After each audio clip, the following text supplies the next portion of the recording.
Hi friends, ഇന്ന് ഒരു പായസത്തിൻ്റെ റെസിപ്പിയാണ് ഷെയർ ചെയ്യുന്നത്. പരിപ്പ് പായസം. ഓണമൊക്കെ ഇനി അടുത്തല്ലോ. അപ്പോൾ ഓണത്തിന് പരിപ്പ് പായസം തയ്യാറാക്കുന്നുണ്ടെങ്കിൽ ഇതുപോലൊന്ന് ട്രൈ ചെയ്ത് നോക്കണേ. അപ്പോൾ നമുക്ക് റെസിപ്പിയിലേക്ക് പോകാം. ഞാൻ റോഷ്നിയാണ് and welcome to Tinkles. Channel ഇതുവരെയും സബ്സ്ക്രൈബ് ചെയ്യാത്ത കൂട്ടുകാർ ഒന്ന് സബ്സ്ക്രൈബ് ചെയ്ത് സപ്പോർട്ട് ചെയ്യണേ പ്ലീസ്. പായസം തയ്യാറാക്കാനായിട്ട് 1/4 കിലോ ചെറുപയർ പരിപ്പ് എടുത്തിട്ടുണ്ട്. ഇതാണ് ചെറുപയർ പരിപ്പ്. അപ്പോൾ ഇതാദ്യം നമുക്കൊന്ന് ഡ്രൈ റോസ്റ്റ് ചെയ്യാം. അപ്പോൾ അതിനായിട്ട് ഒരു പാൻ അടുപ്പത്ത് വെച്ചിട്ടുണ്ട്. പാനൊന്ന് ചൂടായി വരുമ്പോൾ നമുക്കതിലേക്ക് പരിപ്പ് ചേർത്ത് കൊടുക്കാം. ഇനി നമുക്കത് കൈയെടുക്കാതെ തന്നെ ഒന്ന് ഇളക്കി കൊടുക്കാം. ഇതിൻ്റെ കളറൊക്കെ ഒന്ന് മാറി ഒരു ലൈറ്റ് ബ്രൗൺ കളറാകുന്നത് വരെയാണ് നമുക്കിതൊന്ന് റോസ്റ്റ് ചെയ്ത് എടുക്കേണ്ടത്.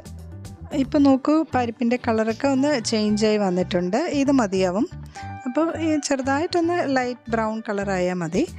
നമുക്കിനി ഫ്ലെയിം ഓഫ് ചെയ്തിട്ട് ഈ പാനിൽ നിന്നും പെട്ടെന്ന് തന്നെ ഇത് വേറൊരു പാത്രത്തിലേക്ക് മാറ്റാം. ഇതിനെ നന്നായിട്ടൊന്ന് കഴുകിയെടുക്കാം. നമ്മൾ കഴുകാതെയാണല്ലോ റോസ്റ്റ് ചെയ്തത്. അപ്പോൾ ഒരു 3-4 പ്രാവശ്യം നന്നായിട്ട് വാഷ് ചെയ്ത് എടുത്തിട്ടുണ്ട്. ഇനി ഇത് ഒരു കുക്കറിലേക്ക് മാറ്റാം. ഇതിലേക്ക് 3 കപ്പ് വെള്ളം ഒഴിച്ചു കൊടുക്കാം. ഇനി ഇത് കുക്കർ അടച്ച് വെച്ചിട്ട് ഒരു 2 വിസിൽ കേൾക്കുന്നത് വരെ നമുക്കിതൊന്ന് കുക്ക് ചെയ്തെടുക്കാം. അപ്പോൾ ഒരു വിസിൽ ഹൈ ഫ്ലെയിമിലും പിന്നെ ഫ്ലെയിം ഒന്ന് കുറച്ച് വെച്ചിട്ട് ഒരു വിസിലും കൂടെ അത് മതിയാവും.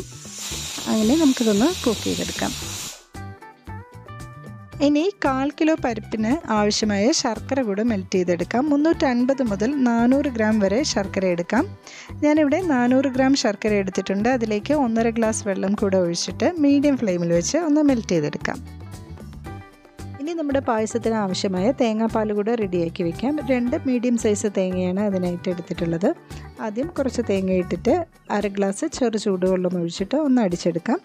എന്നിട്ട് അത് പിഴിഞ്ഞ് മാറ്റി വയ്ക്കാം. ഇനി ബാക്കി തേങ്ങയും കൂടെ ഇട്ടിട്ടുണ്ട്. അതിലേക്ക് വീണ്ടും 1/2 ഗ്ലാസ് ചെറു ചൂടുവെള്ളം ഒഴിച്ചിട്ട് വീണ്ടും ഒന്ന് അടിച്ച് പിഴിഞ്ഞ് എടുത്തിട്ടുണ്ട്. അപ്പോൾ 1-ാം പാല് റെഡി ആയിട്ടുണ്ട്. 2-ാം പാല് കുറച്ച് കൂടുതൽ വെള്ളം ഒഴിച്ചാണ് നമ്മൾ മിക്സിയിലൊന്ന് അടിച്ചെടുക്കുന്നത്.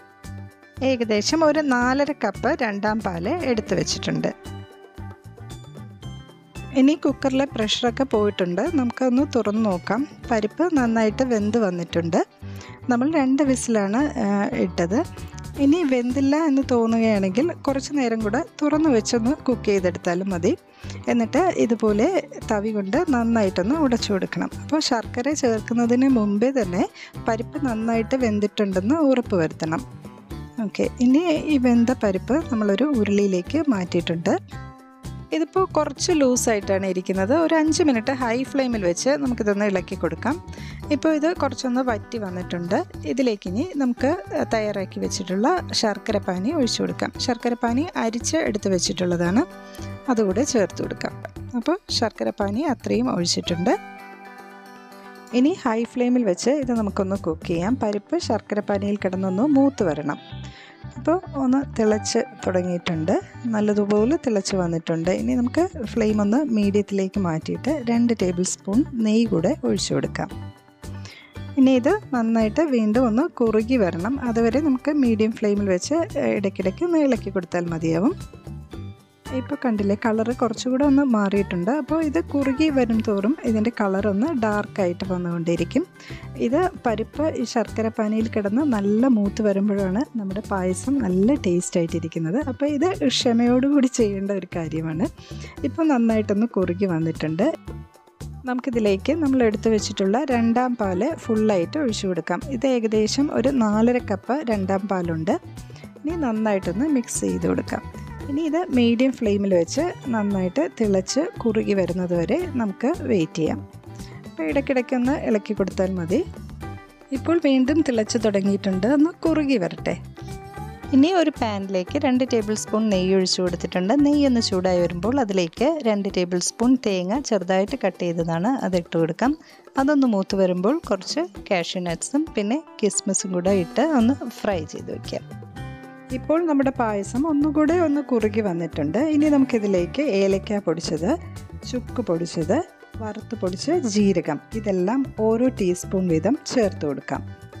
നമ്മൾ ഫ്രൈ ചെയ്ത് വെച്ചിട്ടുള്ള കാഷ്യൂ നട്ട്സ്, കിസ്മിസ്, തേങ്ങ അതുകൂടെ ചേർത്തിട്ടുണ്ട്. ഇനി ഫ്ലെയിം ഓഫ് ചെയ്തിട്ടുണ്ട്. ഇപ്പോഴും തിളച്ചുകൊണ്ട് തന്നെ ഇരിക്കുകയാണ്. അപ്പോൾ ഫ്ലെയിം ഓഫ് ചെയ്തതിന് ശേഷമാണ് നമ്മളിതിലേക്ക് ഒന്നാം പാൽ ചേർത്ത് കൊടുക്കുന്നത്. നല്ല കട്ടി പാലാണ് ഒന്നാം പാൽ.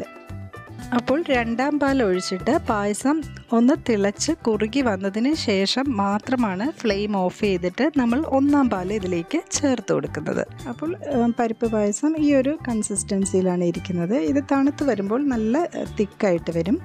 പരിപ്പല്ലേ, അപ്പോൾ തണുക്കുമ്പോൾ തിക്കായിട്ട് വരും. അപ്പോൾ ഇത്രയേ ഉള്ളൂ നമ്മുടെ പരിപ്പ് പായസം. വീഡിയോ ഇഷ്ടമായാൽ ഒന്ന് ലൈക്ക് ചെയ്യണേ. തിങ്കിൾസ് സബ്സ്ക്രൈബ് ചെയ്യാത്ത കൂട്ടുകാർ പ്ലീസ് ഒന്ന് സബ്സ്ക്രൈബ് ചെയ്ത് സപ്പോർട്ട് ചെയ്യണേ. വീണ്ടും മറ്റൊരു വീഡിയോയുമായി വരാം. നന്ദി, നമസ്കാരം.